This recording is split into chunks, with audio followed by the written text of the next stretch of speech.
$37 and change. You talk about that versus 37,000. I'm just thinking back to your reference to rerum novarum, the dignity of the individual. I mean, how are you supposed to raise a family on $37,000?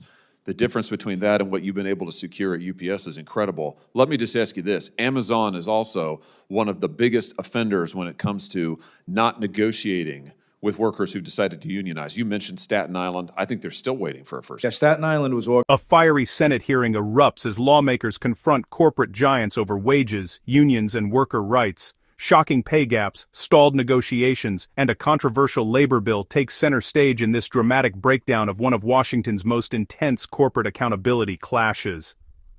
Watch till the end to see what this could mean for workers, companies, and the future of labor in America. Let's slide in. If you find this political breakdown interesting, please give me a thumbs up and, as well, like and subscribe for more. Senator Hawley. Thank you very much, Mr. Chairman. Thanks for calling this hearing. Thanks again to the witnesses for being here. I want to start with you, Mr. O'Brien, but first let's just do a little bit of context. We are here to diagnose the issue. I think that's diagnose the problem. That's the title of the hearing. So let's just take a look at what the problem is that's staring us right in the face, which is the rise of these giant corporations like Amazon, for example. The biggest corporations in the history of America, the biggest corporations in the history of the world, the richest corporations in the history of the world, they're making money like we've never seen before, but they don't want to pay their workers. A lot of times, they don't even want to have workers. They don't want to have American workers. Look at Amazon. Here's their net sales and net income. In 2024, Amazon's net sales topped $600 billion, $637 billion to be exact. Their net income doubled from 2023 to 2024. Doubled. Their CEO is getting paid, let me make sure I get this right, in 2024, Amazon's president earned $40.1 million in total compensation.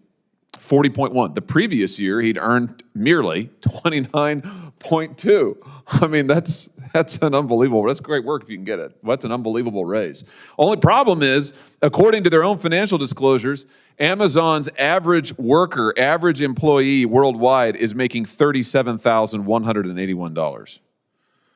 $37,181. So that's a C-suite to employee ratio of 1,078 to 1. And meanwhile, these guys are fighting you, Mr. O'Brien, every step of the way as you try to get some basic representation for their workers, for their drivers. Tell us about what you've been facing from this company. I'll get this right at one point. Amazon is probably the largest violator of the NLRA right now. And they have grown significantly, to your point. They focus on 150% turnover ratio in their workforce. They focus on distressed communities. And the number one violator of OSHA, they've got the most violations the last time we checked. Now, we have a model that's a similar company that employs similar workforce at United Parcel Service, 340,000 Teamsters that are part-time and full-time. Those part-timers earn full-time benefits, health and welfare and pension. They earn wage increases guaranteed every year. They earn a livable wage. And most importantly, they have a path to a full-time career that, on the average, the UPS full-time employee makes about $140,000 per year for doing the same business, and UPS is a very profitable business. Boy, you talk about $140,000 and change. You talk about that versus 37,000. I'm just thinking back to your reference to rerum novarum, the dignity of the individual. I mean, how are you supposed to raise a family on $37,000? The difference between that and what you've been able to secure at UPS is incredible. Let me just ask you this. Amazon is also one of the biggest offenders when it comes to not negotiating with workers who've decided to unionize. You mentioned Staten Island. I think they're still waiting for a first. Yeah, Staten Island was organized in 2022 under the ALU. It took a certain amount of time to get certified. Once certified, the intent is to sit down and bargain a contract. We actually represent those workers now. In 3 years, we have not been able to get them to a table. It's been stall tactics, obviously challenging the constitutionality of the NLRA, but also filing charges at the NLRA, so the NLRB, so they are, contradicting themselves every turn of the way just to use union avoidance.